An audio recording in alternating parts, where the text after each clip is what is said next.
Olha, o Parlamento de Portugal vetou o discurso de Lula na sessão solene que acontecerá no dia 25 de abril, em homenagem à Revolução dos Cravos. A participação do presidente brasileiro chegou a ser anunciada pelo ministro dos Negócios Estrangeiros de Portugal, João Gomes Cravinho, durante visita oficial ao Brasil na semana passada, mas foi reprovada. Além disso, o líder do partido Chega, de Portugal, anunciou uma manifestação contra a visita de Lula ao país europeu. André Ventura disse que um pronunciamento do presidente brasileiro no dia da democracia portuguesa é uma provocação desnecessária e envergonha o parlamento. Mota. É uma notícia interessante, né? A Revolução dos Cravos pôs fim à ditadura, ao regime autoritário de Salazar, que, se eu não me engano, durou 40 anos, né? Foi a segunda, a ditadura portuguesa e a ditadura da Espanha foram as mais longevas da Europa, né? É engraçado, porque o pessoal da Revolução dos Cravos, a Revolução dos Cravos tinha um caráter socialista, pelo que eu me lembro, né? Foi muito festejada pela esquerda.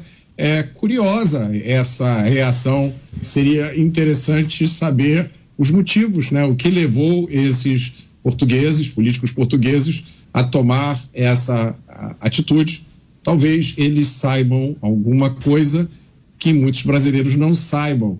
E aí é uma piada, em vez de ser do português, é uma piada do brasileiro. Zé.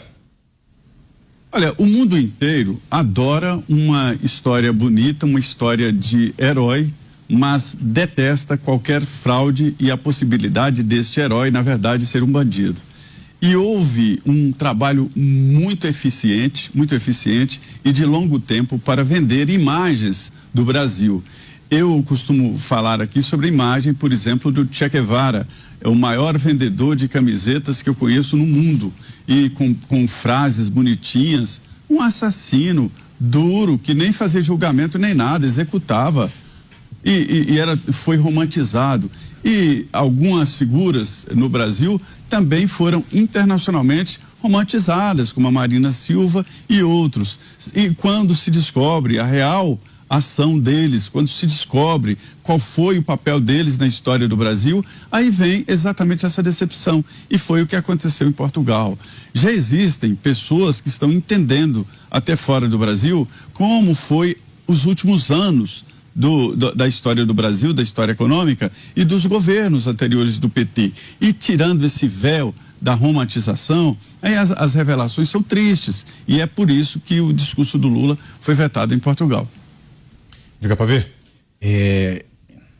Decisão correta, porque nós temos um país democrático, um parlamento democraticamente eleito.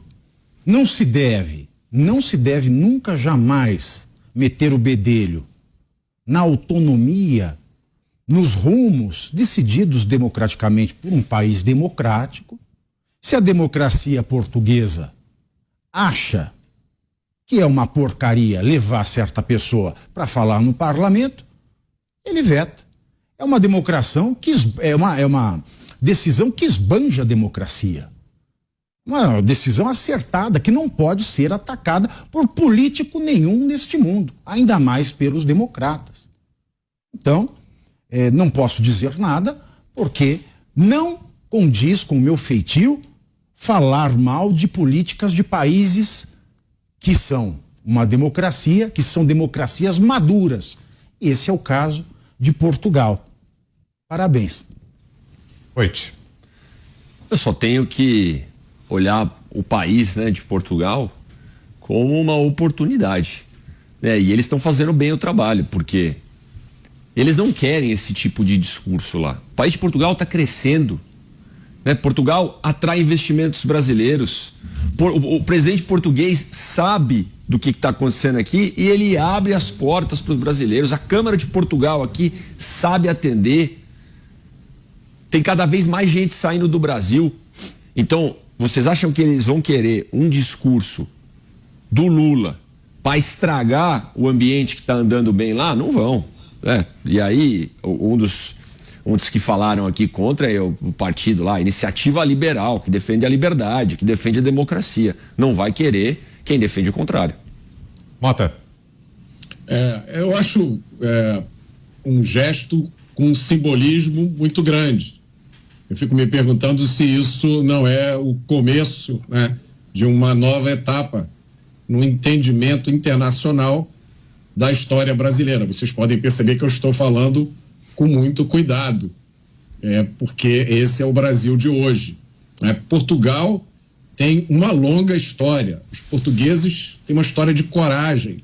Primeiro, eles participaram da expulsão dos mouros, dos árabes, que invadiram a Península Ibérica lá pelo ano 800. Esses mouros, esses árabes, só foram expulsos definitivamente quase em 1500.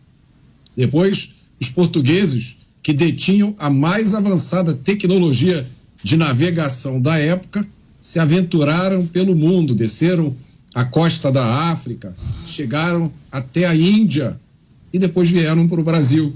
Chegaram aqui, encararam essa terra e construíram, apesar dos pesares, e todo o lugar tem pesares, né? Eles construíram aqui uma civilização, trazendo com eles a herança da civilização europeia. A gente deve muito a Portugal, apesar de toda a campanha que a própria esquerda faz de demonização da colonização, de destruição da história brasileira. A gente deve muito a Portugal. E talvez, a partir de hoje, ou de ontem, a gente fique devendo um pouquinho mais. Só um comentáriozinho. Pois não, Pavê. Bem, tem essa questão que é muito séria. Todo aquele que não conjuga os verbos corretamente e não também usa singular e plural corretamente, ofende o português. Uai, seu app de vídeos curtos. Uai, seu app de vídeos curtos.